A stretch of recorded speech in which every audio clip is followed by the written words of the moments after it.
Did the Fruit of the Loom logo ever really feature a cornucopia? Is the stain in Berenstain Bear spelled with an A or an E? Did Darth Vader ever say, "Luke, I am your father"? Chances are, most of us have come across a question like this. We assume one thing is truth, when in reality it is something completely different. This is due to something called the Mandela Effect. Here, I will be explaining what the Mandela Effect is. I will also be discussing how false memories can form and explaining why people can share the same false memories.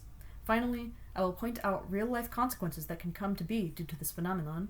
In short, I will be defining the Mandela Effect, discussing the formation of false memories, explaining why they can turn into the Mandela Effect, and bringing to light problems it can cause in our everyday lives. First, I will tell you how the Mandela Effect earned its name. In 2010, a paranormal researcher named Fiona Broom started a site where she shared a story, remembering Nelson Mandela having died in the 1980s. The story attracted hundreds of people to the comment section, where they shared similar stories down to the details. Mandela actually died in 2013, 3 years after the site was created. The Mandela Effect got its name from a collective misremembering of Nelson Mandela's life and, therefore, his death.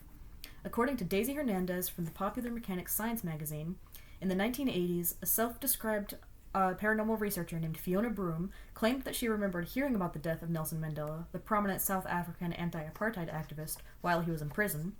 However, Mandela emerged from prison in 1990 and went on to become president of South Africa in 1994. Broom wasn't the only person to remember Mandela's death. After hearing from other people who had similar recollections of Mandela's passing, Broom created a website to recount her false memory and dubbed the occurrence the Mandela Effect. The Mandela Effect is defined as a collective misremembering of an idea or an event by a large group of people, most often in similar ways.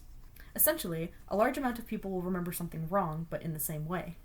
Many examples of the Mandela Effect exist. For one, Mandela's aforementioned death in the 1980s. The Fruit of the Loom logo never had a cornucopia. Berenstain Bears has always been spelled with an A.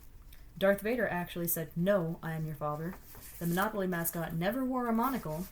And Looney Tunes has always been spelled like the musical term, rather than a play on cartoon. Now I am going to get into the formation of false memories. Simply put, false memories are memories of events that did not happen or misremembered facts. There are many different ways they can form, but I will only be going over a couple. One way is through suggestion. According to the University of Chicago, in an experiment known as the Diess-Rediger-McDermott paradigm, or the DRM paradigm, researchers will create a list of closely associated words, for example, dream, bed, awake, rest. When researchers ask people to recall the list, they often add sleep, though the word was never on the original list. The word was associated with the previous words and therefore added. In another case, in, for example, therapy, even if an event never happened, repeatedly being asked or an insistence that something happened from the therapist or someone else in authority can lead to false memories being formed of such an event, such as abuse. To that point, another way false memories can form is through repetition. University of Illinois journalist Phil Ciciora says that repeating certain tasks over and over can lead to a memory of having done the task, without the actual action being involved, due to only having the intention of doing so. One of the more problematic ways false memories can form is through misinformation, whether accidental or malevolent. Elizabeth Loftus of the journal Learning and Memory states that exposure to misinformation can encode the false information, and acceptance of the misinformation can alter the original memory into a false one, even rewriting the memories of those who witnessed the events firsthand. Now I will explain how so many people can share false memories, thus leading to the Mandela Effect. One possibility is interference, where the formation of memories is disrupted through other information or experiences, tying information from a different source to a separate memory. In the example of Nelson Mandela, journalist Rose Goodpasture writes, Steve Biko, who was also a South African anti-apartheid activist, was imprisoned at the same time as Mandela and died in prison. It is possible that people heard this information, and interference with their knowledge about Nelson Mandela, the more well-known imprisoned South African activist at the time, led them to create a false memory about Mandela's death. In short, people may have attributed Biko's death to Mandela. Another possibility is the Internet. The Internet is a large contributor to the formation and spread of false memories.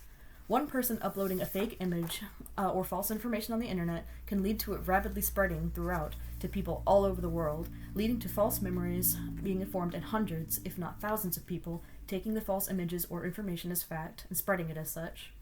Often, people will read or see something false and take it as true, without doing the research behind it to verify it, leading to it being spread as correct knowledge, when, in reality, it was the result of misunderstanding or intentional misleading. Finally, I will point out possible consequences of the Mandela Effect and false memories. The Mandela Effect can cause us to doubt our own memories and perception of events. If we are so convinced of one thing, only to find out it has never been that way, we start to be unable to trust our own memories, because what if it is just another case of false memories? Though that is already a serious possibility, on an even more serious note, false memories created through the act of suggestion or intentional misinformation, often also known as planting, can lead to false arrests and wrongful imprisonments, a consequence that has happened in real life countless times.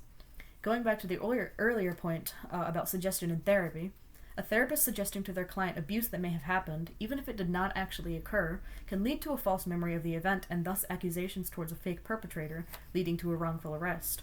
Police feeding more specific information into witnesses during interrogations can lead to the witness remembering false information about a suspect, leading to an innocent being imprisoned and sentenced due to suggested information. In another example, one very relevant to current times, an AI-generated video showing someone doing something unsavory and then being spread on the internet can lead to the subject of the fake video being harassed or worse, arrested for an event that never happened. That also leads back to misinformation, because if people do not verify whether it is true or false, they may take it at face value, believing something of another that is completely fake. Overall, the Mandela Effect is an interesting look into psychology and how malleable the mind really can be. How much can we trust our own memories, and how much can we trust the information we see? Those are questions we should all ask ourselves. With this, I hope we all understand exactly what the Mandela Effect is, how susceptible our memories can be to misinformation, and the importance of verifying and validating your information. Thank you.